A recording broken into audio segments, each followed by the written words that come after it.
Hi and welcome to another video, another one where you don't see my face, but this time I'm not showing my hands either because I don't need them to pull cards. We're gonna be doing an astrological chat video where we're doing sort of an update, sort of a discussion. So I would love for you to go into the comment section maybe after you watch this and just share your thoughts and share your opinions and your knowledge, please. Okay, so I wanted to talk about something I've mentioned a couple of times on my channel throughout 2022, how it felt like a year outside of time, outside of the matrix, but also into the matrix, and I blame this most highly on the Pisces stelliums that were going on for like 2 months from March till May. They were the most intense. But we had the Jupiter and Neptune, the rulers of Pisces, in Pisces since the beginning of 2022.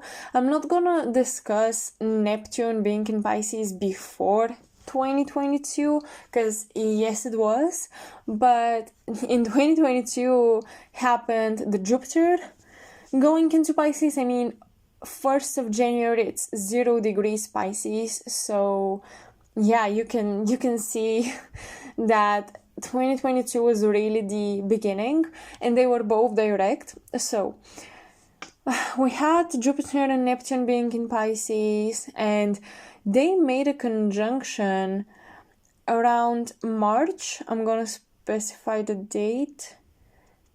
No, sorry, April, and they make a conjunction on April 12th, alright, they make a very clear conjunction. I mean, the conjunction, I like to work with like almost 0 degree orb when it comes to the outer planets. That's why I'm looking for the exact tight conjunction, right?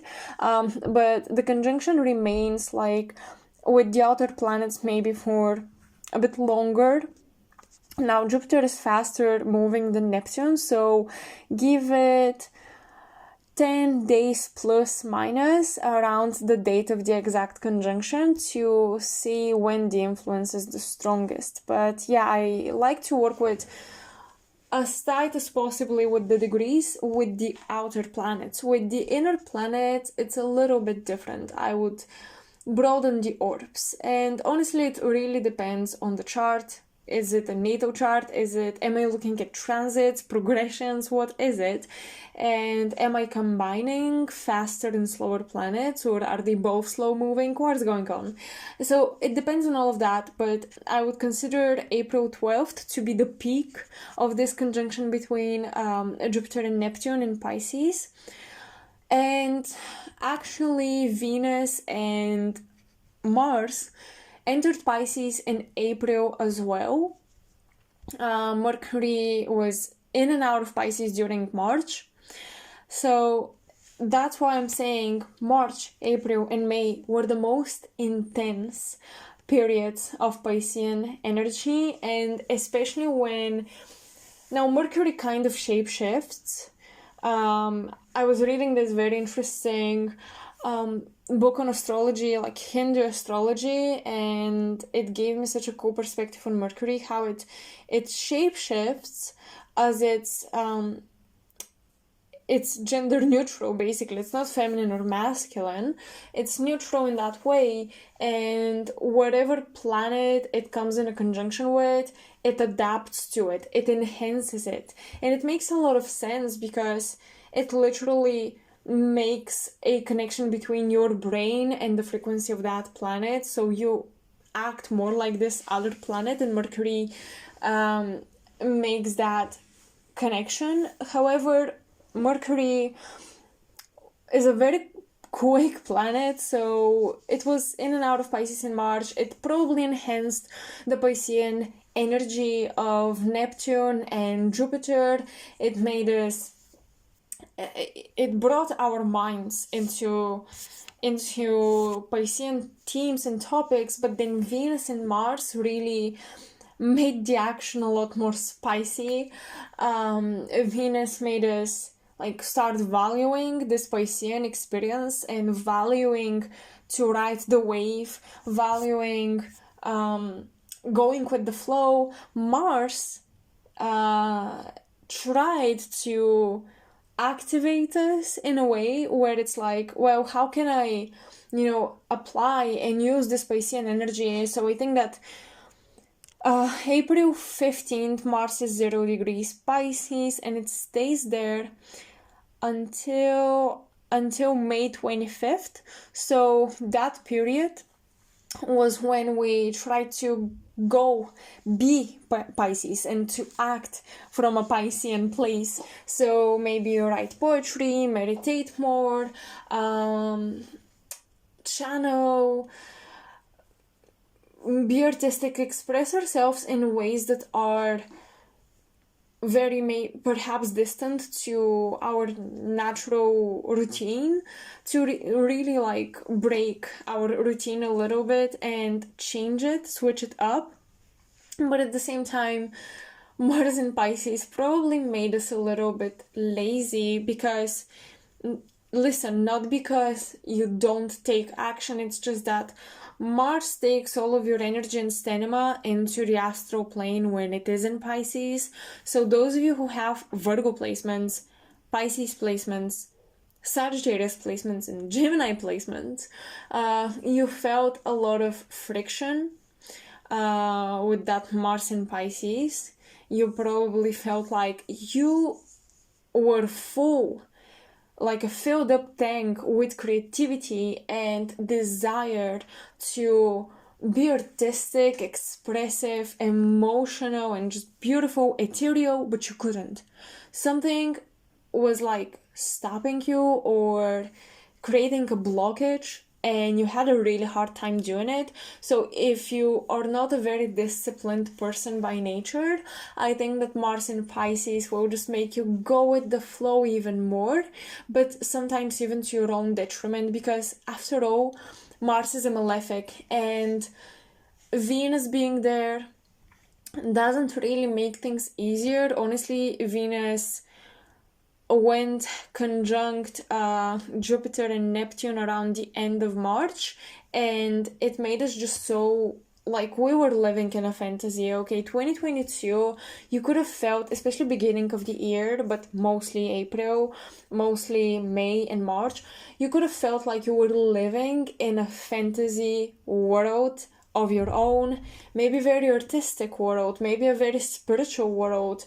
Maybe you became very charity oriented, humanitarian oriented, very loving and compassionate. Maybe you cried shit tons. Like, even if you're not a crier, I think that during these Pisces stelliums, now Pisces is about letting go, purifying, sacrificing, letting go, dissolving everything that is no longer needed so that the spirit can be liberated. So I think a lot of people who are not criers cried very badly. But yeah, basically Venus, she loves to be lazy and to just enjoy the pleasures of life. Neptune is not particularly laziness, but it can be a malefic or a benefic depending on what's going on with it. Now, in its own sign, I would say it's a benefic influence on us, but still, Neptune in Pisces is so spiritual and so ungrounded. It didn't work very well when it came to grounding that creativity. So I would say the beginning of 2022, many of us, of course, some people will have charts that are in a very well harmony with these transits, and they didn't feel this as intensely or as a malefic time period for themselves. But these transits, I think, made us very ungrounded. Yes, we tapped into the astral plane. Yes, we did all of that. We channeled a lot of creative energy. But at the same time, we had no boundaries. We had no armor and protection. The planet Mars, that is supposed to be your armor, esoterically even speaking, it's supposed to protect you, right? it's supposed to be your shield. It's supposed to be how you fight things off. It was also in Pisces. So there were no boundaries and no real protection in the astral plane. So you could be still feeling like you're still purging or healing or taking care of things that got attached to you during this 2022 period. You may feel like you're still repairing or getting your energy body and even your physical body back on track, back on a healthy, grounded track. So I think a lot of us need Virgo and Capricorn energy so badly right now. We need the earth signs, honestly. And the North Node being in Taurus, honestly, I've said this before, I don't think we really felt that positive effect from Taurus. If you didn't spend time in nature, what the hell were you doing? I know I didn't spend enough time in nature. I know a lot of my friends couldn't. I know a lot of people who couldn't do it because of all the chaos, because of Pisces energy and people being all over the place. Jupiter, I mean, authorities and like teachers being all over the place. You feel like you're so alone and you have to teach yourself how to manage this energy. The Pisces stelliums made us feel like, yeah, you are not a victim.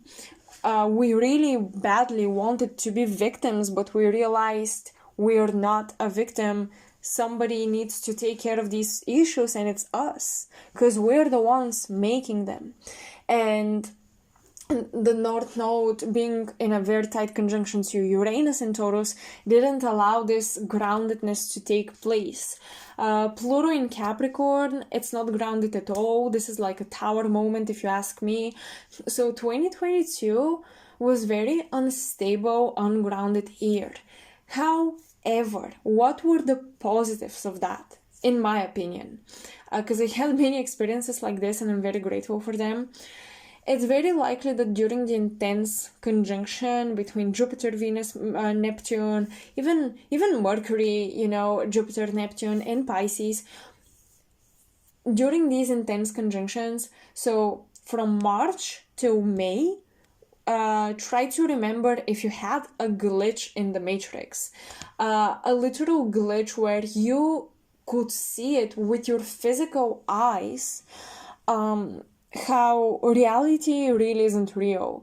Like you're holding onto something, for example, and it's dense and you can touch it and you can sense it, but it's not real, and you realize that despite what your senses are telling you. Or you feel like you are walking outside on the street and you're wondering, am I dreaming?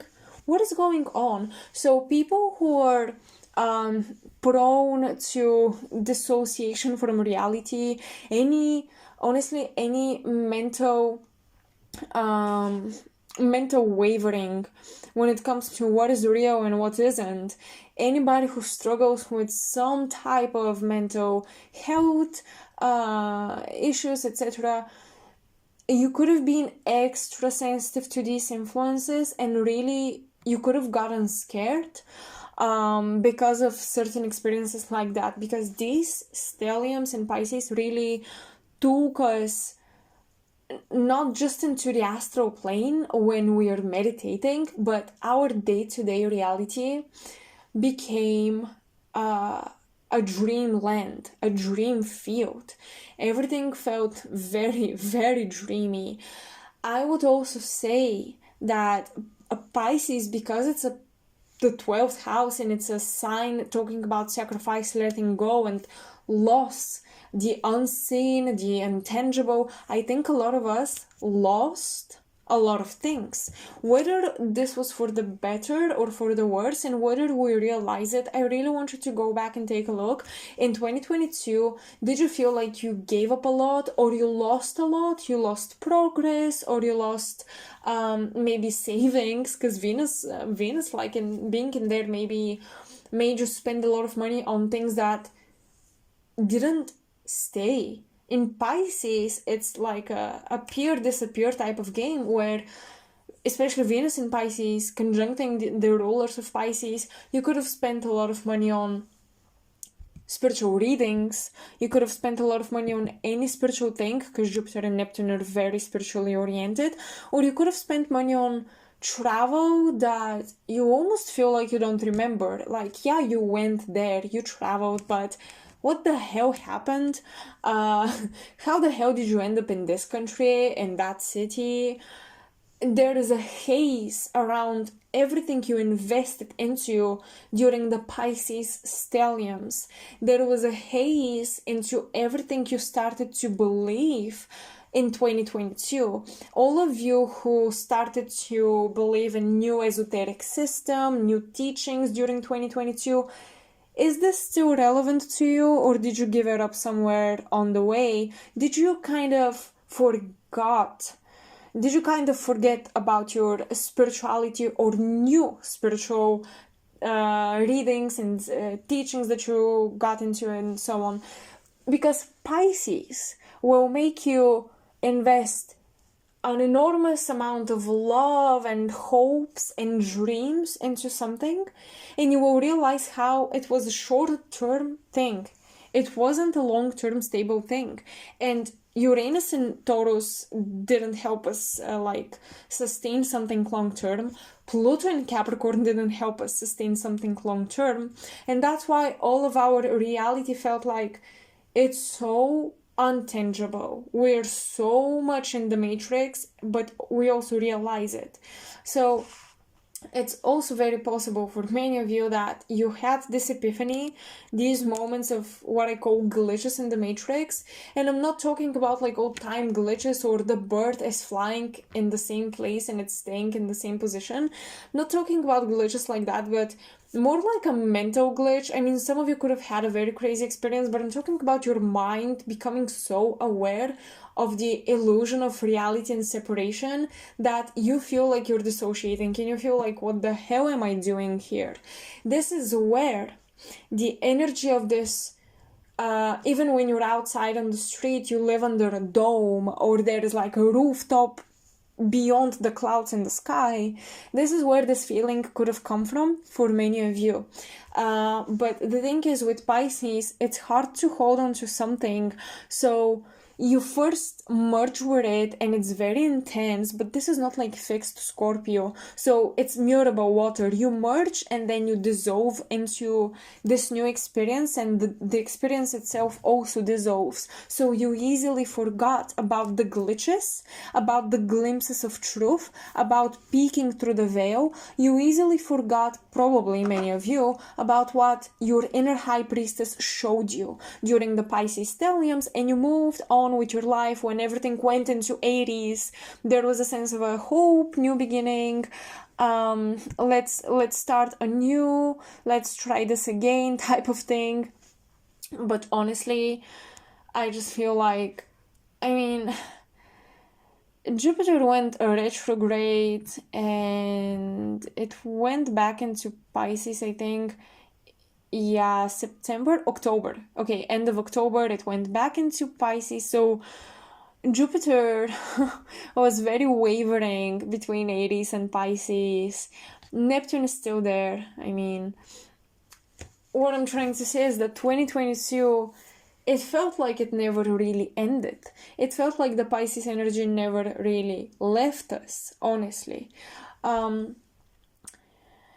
And what else I was going to say about that? Yeah, every experience you really invested in and merged with, honestly, felt like it disappeared and it felt like you forgot about it. But the dome, right? The rooftop in the sky that I was talking about, I have like an update on this. So 3 days ago or something, I was doing a reading for myself, just like the energy around me and in the world. I like to do these readings for myself. And I pulled a few cards. I don't even remember what they were, but they triggered a vision. And I had a vision of this black cube, but I heard black tesseract. So a cube within a cube, a fourth dimensional cube. in the sky. And I was like, what is that? And I remember that Saturn is often represented and depicted by the color black and by the cube. A black cube or a skull, a black skull, etc. This is Saturn based symbols. When it comes to even like Saturnian worship, which is malefic in its origin anyway.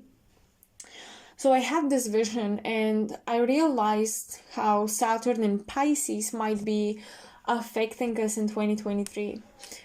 I'm going to discuss once again the positives and the negatives of this.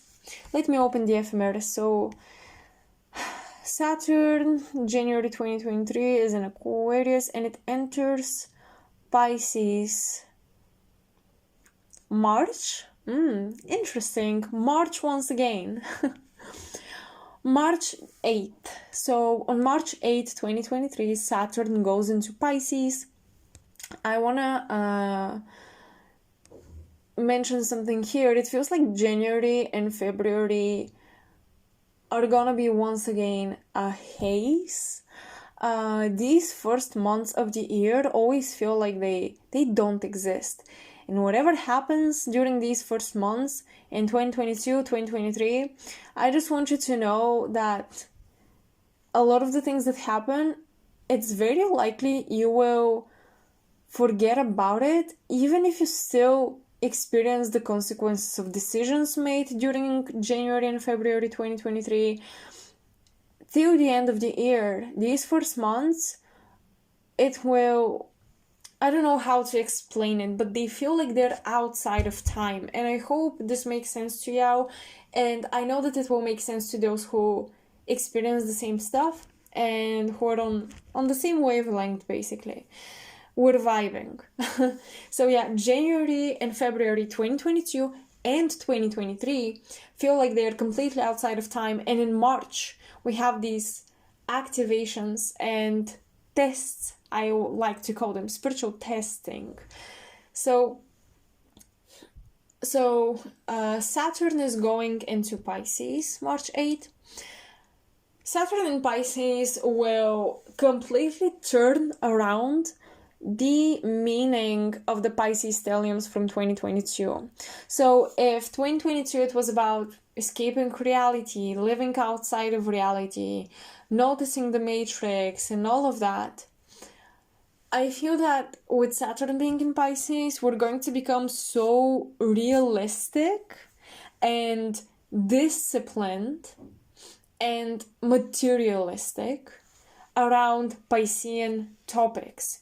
So it's very likely that people who are into spirituality that has no boundaries, no refinement, no clear definition, people who like to just work with energy, they're not into any particular system, Saturn will change this from a liberating thing into a very consequential thing. So people who work with spirit or spirituality with no boundaries, no protection, no system, no skeleton. There isn't a skeleton to kind of hold everything together for them, can suffer consequences with the law, with firms, with authorities, with restrictions of some sort. So for example, people who freely express themselves and speak up, because this is what Pisces is, and I mean Mercury will be in Pisces and it will it conjunct Saturn? Not really. Yeah, I mean it's not that of a tight conjunction, but there will be a conjunction between Mercury and Saturn. Saturn will still be in Aquarius and Mercury will be in Pisces. But basically what will happen is that people who speak freely on spiritual topics, people who talk about the matrix and getting out of it, or even people who, because Saturn is about getting physical, people who get physical with their spiritual practices, energy healings, and so on and so forth, people who go and get very close to institutions and authorities and try to heal those places and try to heal the people and try to bring the Piscean spirituality, there will be restrictions imposed on those people, and they have to be very careful. And since Pisces is a mutable sign, mutable water, it's a chameleon energy similar to Gemini, these people will have to learn how to shapeshift. So for all of my spiritual friends out there, if you want to change the world in 2023, create big spiritual projects, Saturn will basically help you with bringing a foundation to your spiritual projects and creative ideas. It will help you make them real. It will help you make them a reality. However, if you don't deal with the legal stuff and basically the rules of the game, if you try to trespass the territory of rules and you try to cheat, you will face some consequences. That's why you have to be very careful and very smart and very realistic. Saturn in Pisces can materialize dreams, but they won't look like they did in your imagination. It's not like Jupiter or Neptune in Pisces. Okay, Saturn here will even make your creativity and the way you dream, the way you conceptualize about what you want to create, what you want to give life to, or the way you conceptualize the astral plane, the way you conceptualize spirituality will be so grounded, systematic. It will be very realistic. It will make sense on Earth. So I do see how those of you who work with maybe Hermetism or basically creating an analogy between the spiritual realm and the human body, the physical world, and you know how the man or the human is the microcosm to the macrocosmos. Sorry, I'm mixing up languages a little bit, but yeah, Saturn will make you make these correlations, these analogies between the human being a smaller version of the universe. And this is the doctrine of Hermetism. So if you work with systems, spiritual systems like that, you will benefit from teaching those things, teaching spirituality in a systematic way. It's almost like in 2022, you could have made decisions or picked and chose spiritual teachings based on illusion, or a deep intuition, but it was still a decision made out of a very hazy place of mind and place of being. But in 2023, Saturn will make you solidify. It's like, okay, you explored and you daydreamed and you were connecting intuitively.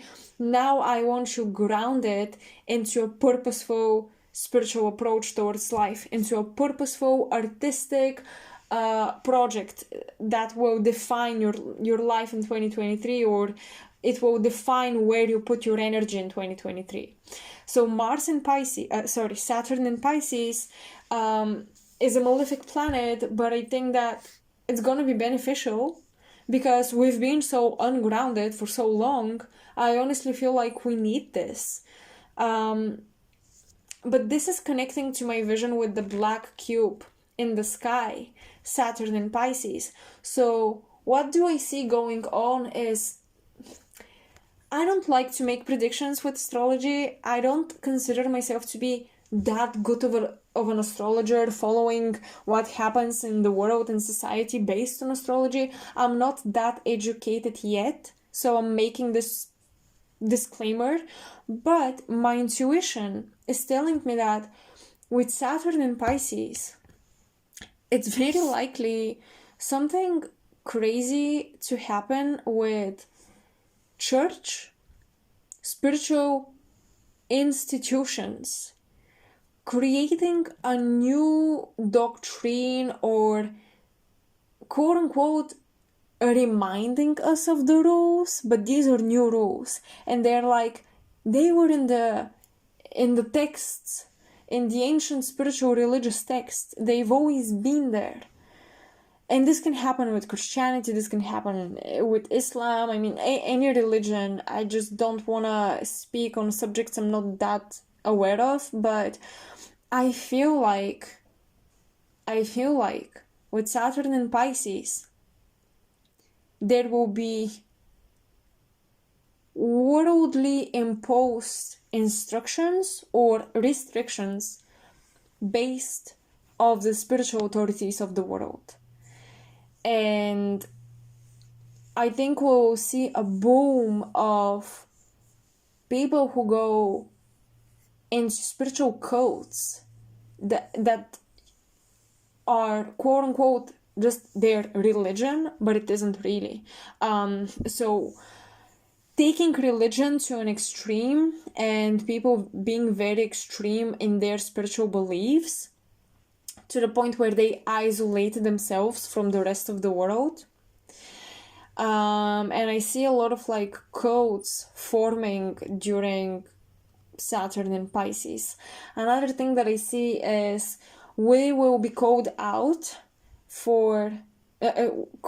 karmically for not paying enough attention or not being responsible for all that is hidden and lost and forgotten. So Saturn in Pisces will make us suffer karmic consequences every time we don't help somebody that we could help, every time that we are being selfish instead of generous, every time that we ignore those who've been ignored for eternity, people who are forgotten, people that society has given up on. So people in mental institutions, prisons, hospitals, orphanage,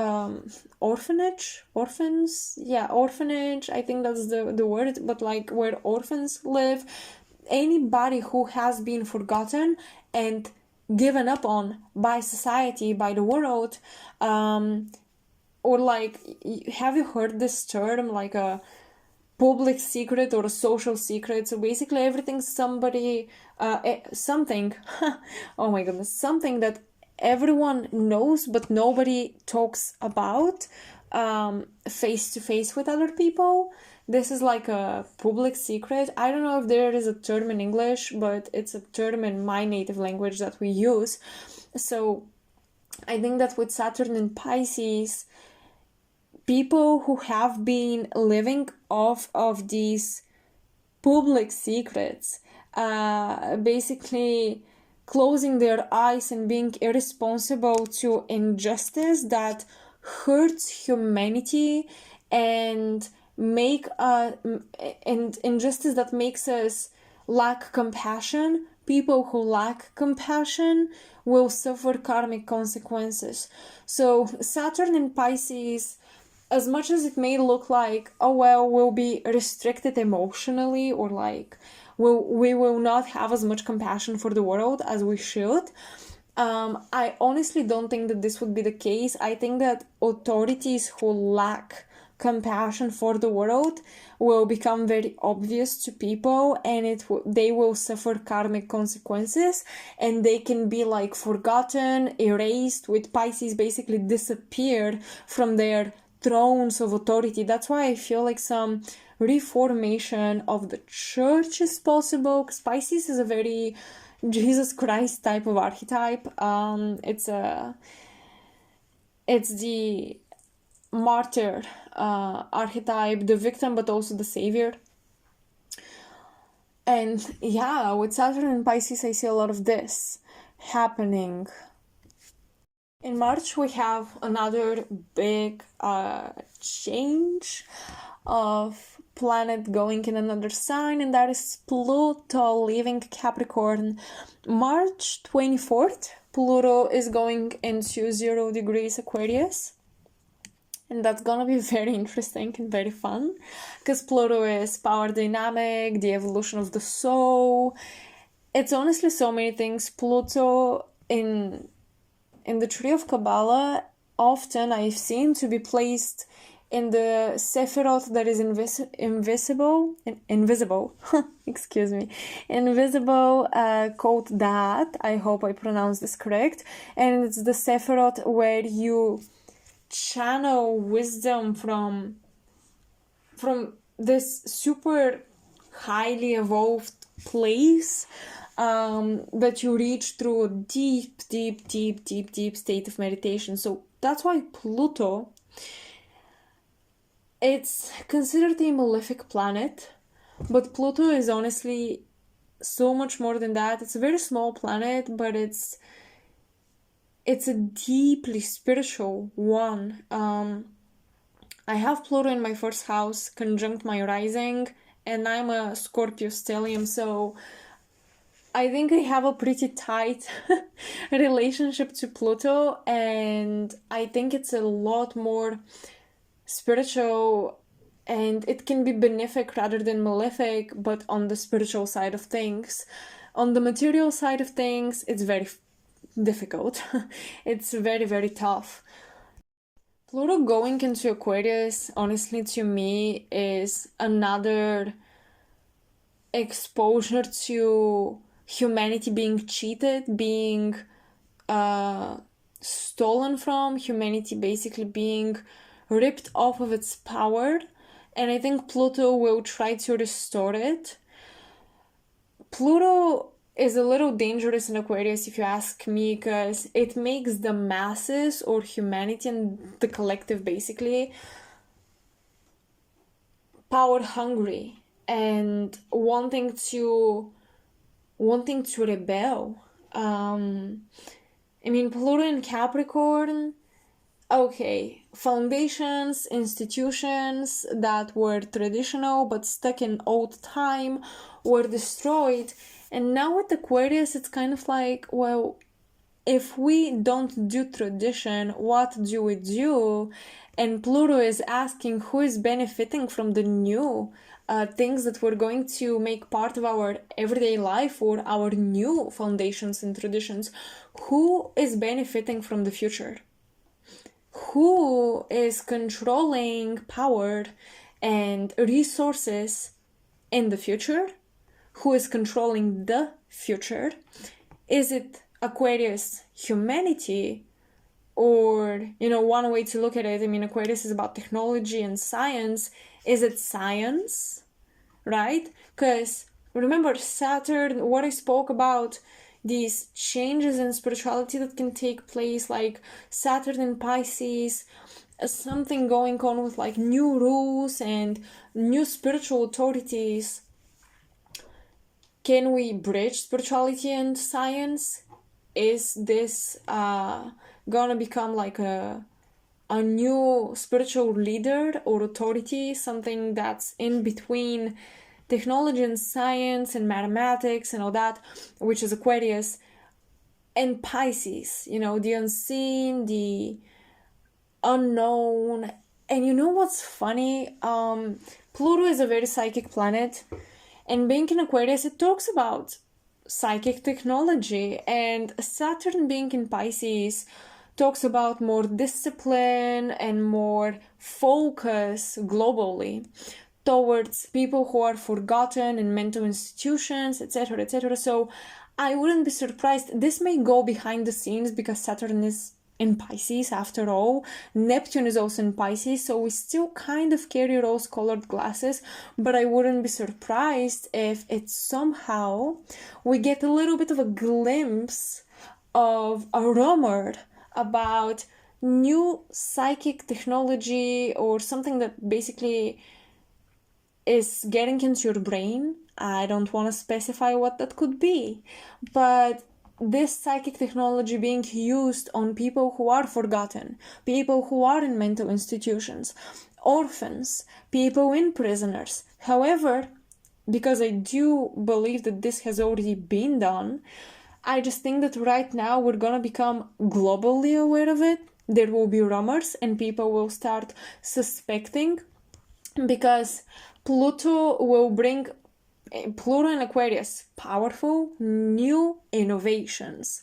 And I think that people because of Saturn in Pisces, will start questioning the morals of that. They'll be a little close-minded because of the moral issue with the innovation of Pluto in Aquarius. They'll be like, but how did you test this? And how do you know it's good for us? Wait, what are the human rights here? And I think it's gonna be worse than vaccines or anything like this. When it comes to, Saturn and Pisces. When it comes to the questioning of that, I think it's gonna be even worse or even deeper. We'll see. It's not necessarily a prediction for 2023, but I think that Saturn and Pluto are starting this journey, and we're going to see how it develops. But I think that this is the direction it's going to go into because of these positions. Now, Pluto in Aquarius can have a positive side, which to me is the soul evolution, right? Pluto representing the soul evolution, reaching the higher self, contact with the higher self, clear communication with the higher self. Taking power and just being energized and empowered by your higher self, because this is the other side of Aquarius. Aquarius can be cold, mental, air sign, and that's why it's connected to science, technology, and mathematics. But it can be the higher self because it's pouring out the water out of the two vessels, the two vases or whatever it is, the two vessels full of water. Aquarius is spilling this into the river, and esoterically, emptying the cup from the liquid inside is emptying the body or the vessel from the ego and making space for the spirit. That's why Aquarius is the bridge between Capricorn and Pisces, between your physical life and the peak of your physical material body and spirit, and dissolving your material body. Aquarius is in between, and that's why it's such a mental, intelligent sign, because if you communicate with your higher self but you don't free yourself from the ego, you become a very highly intellectual but at the same time dangerous, right? Because you start to treat spirit from a materialistic perspective. That's why Aquarius is in opposition to Leo, which is your ego. If you don't let go of your ego, you're going to see spirit as another material quest to conquer. But if you free yourself, which is the quest of the Aquarian individual, and Aquarius as an archetype, this is what it does. If you free yourself by emptying yourself, you reach Pisces. You become spirit, you become your soul, you complete the cycle of evolution. And this is the challenge for Pluto.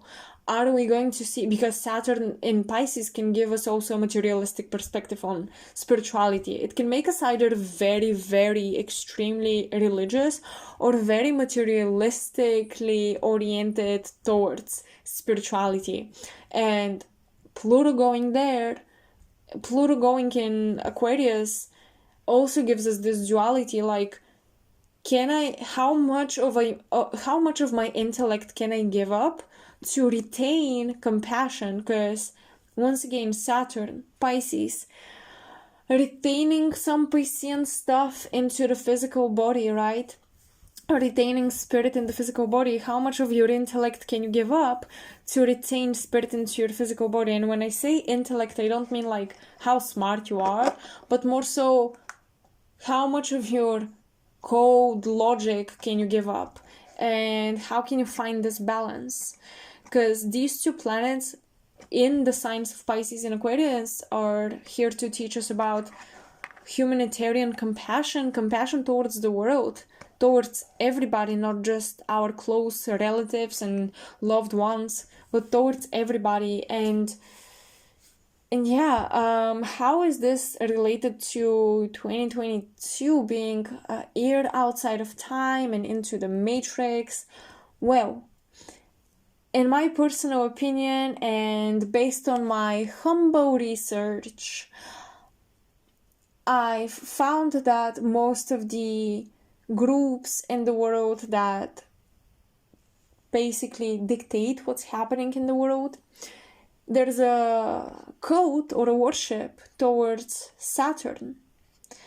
And I've mentioned this before in other updates. Saturn is the planet that sets up the physical matrix on Earth. It's the layer or the dimension of Earth that is the 3D. And worship towards Saturn sustains that. So when you worship these planets, trust me, if you're into astrology, you would know a lot better what to do. And trust me, these groups know what to do and they know the astrological transits. And as I said, even malefic planets can have a positive side effect if you work with them in the right way. And I think that what these groups and societies do is that they try to manipulate the world and trigger the world into tapping in the negative side effects of certain planetary transits and positions. So instead of, being more disciplined and having more compassion, being more disciplined with your generosity and helping other people and being responsible, with Saturn in Pisces, humanity may be manipulated into buying into a cult or a new religion or some like a religious close-minded tradition that re-enters the social scene. If it was forgotten, if it were rebelled against it, Saturn in Pisces can have the negative effect of bringing us back there. So basically devolving, right? Pluto in Aquarius can make us extremely dominant in our community, in society. We may try to dominate humanity through high IQ and being intellectuals, or like even people on social media can try to dominate their communities with opinions or with information that is quote unquote facts and data.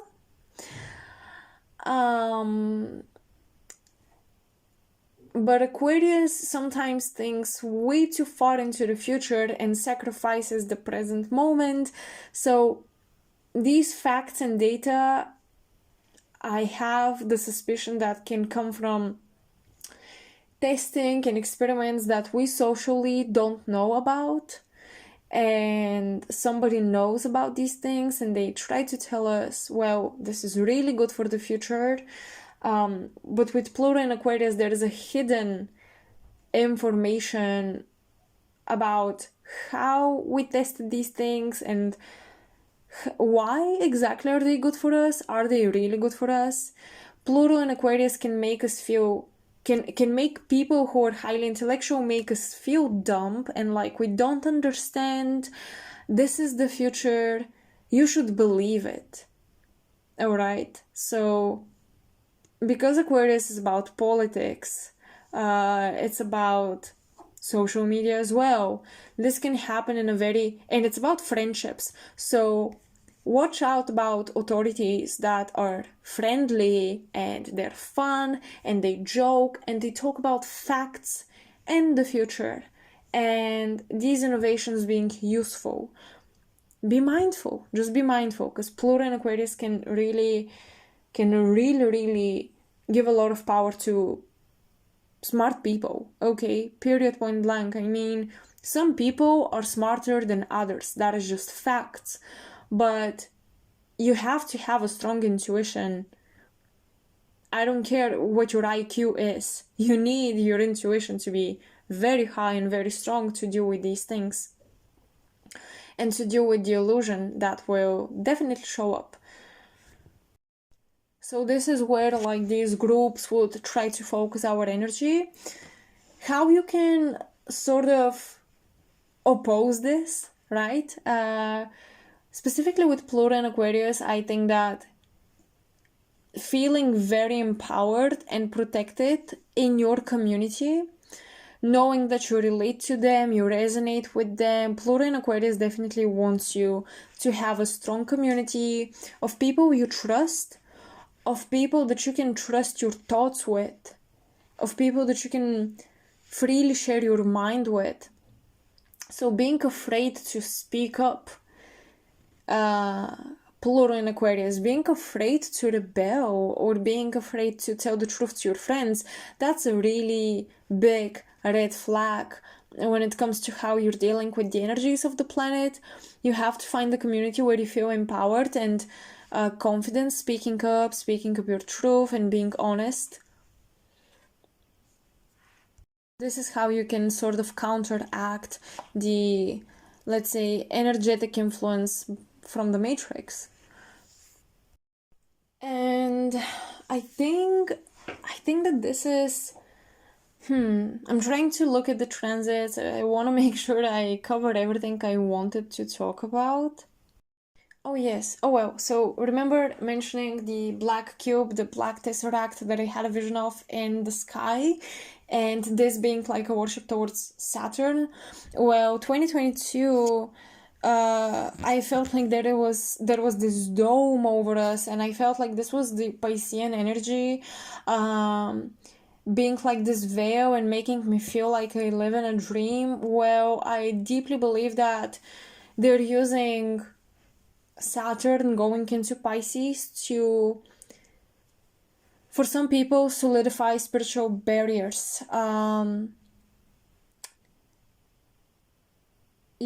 Like creating smaller versions of spiritual matrices.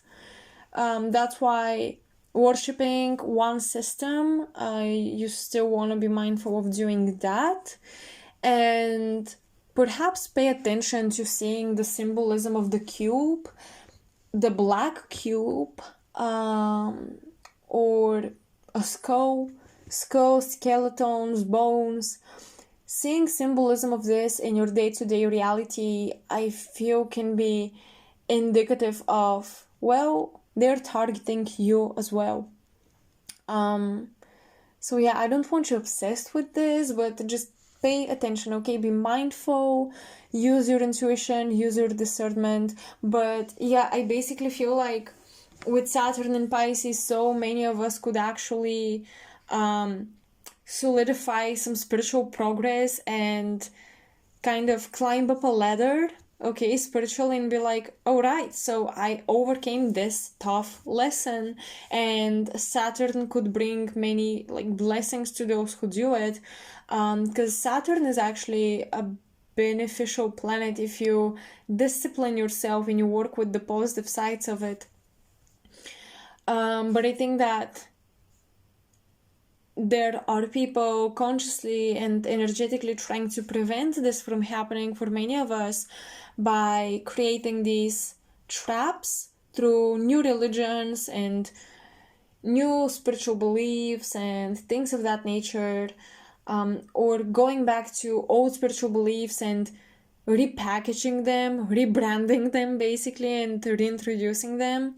So yeah, the black tesseract cube that I saw in the sky is, instead of one dome for the collective, we all deal with our own personal domes, with our own personal rooftops above our heads into our upper chakras. I think definitely the higher chakras outside of the body are being clogged or somehow, because Saturn is about restriction, right? Limitation. So there is some sort of barrier placed on the psychic senses in 2023.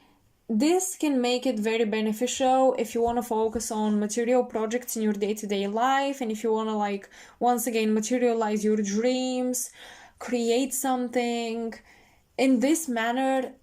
The transit can be beneficial. I promise you, it's really a great time to finally put something out in the world that you can call your legacy and that you can call your own.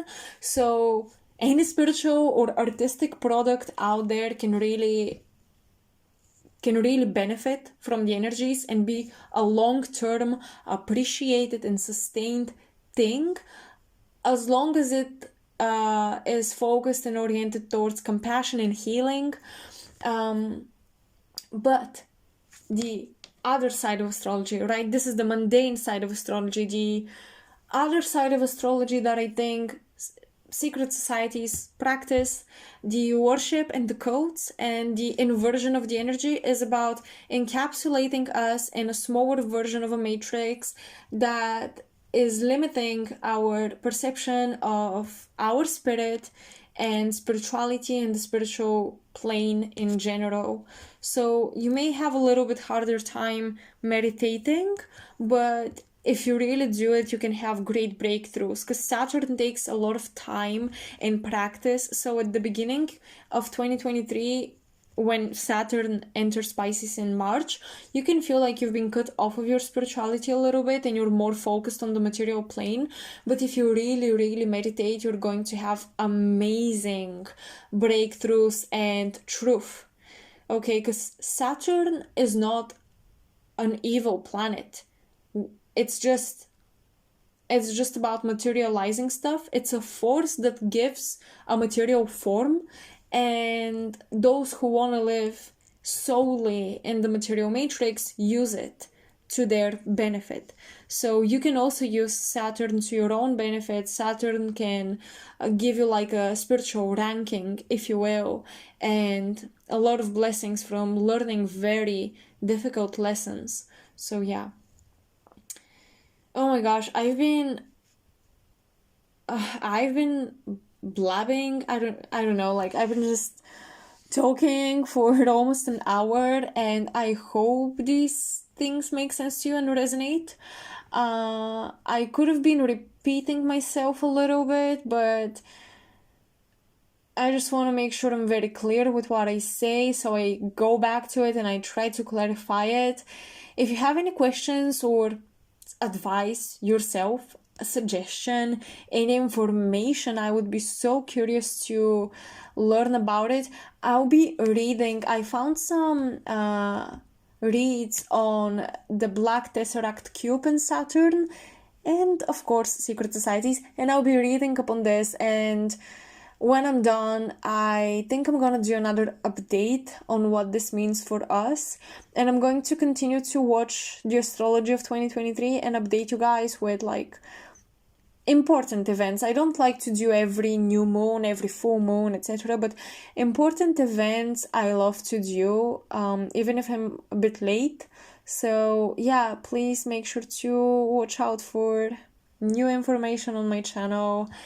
I hope you enjoyed it. Once again, let me know and share your experiences and your thoughts on this. And those of you who wanted me to do a reading on 2022 and everything I spoke about it, let me know if this information clears things up for you and if it resonates, or if you're still unsure and you still have questions about what went in 2022. But I think if I go into the Black Tesseract information, I think I'll have even more clarity, because it's just a very heavy literature and I want to take my time with it, but it will clarify even more why 2022 was outside of time. Someone commented somewhere saying that they still feel like we are in 2022. I personally don't feel like we're still in 2022. Maybe until March will be. Maybe. I don't feel like we are though. I just feel like 2022 didn't exist. I feel like we all dreamt through it. Does that make sense? I feel like a lot of the decisions and the things that we did in 2022 we will forget about it, or the consequences will be completely reversed or changed or switched up. We're still kind of carrying on energy from 2022, I would say, but March 2023 will be like the exit point Also because we're going to have the new astrological year that starts with Aries season. So I'm always looking forward to the new astrological year. All right, beautiful souls, I really hope you enjoyed this, and I'll see you in my next video. Hopefully I'll pick a card next time. Bye.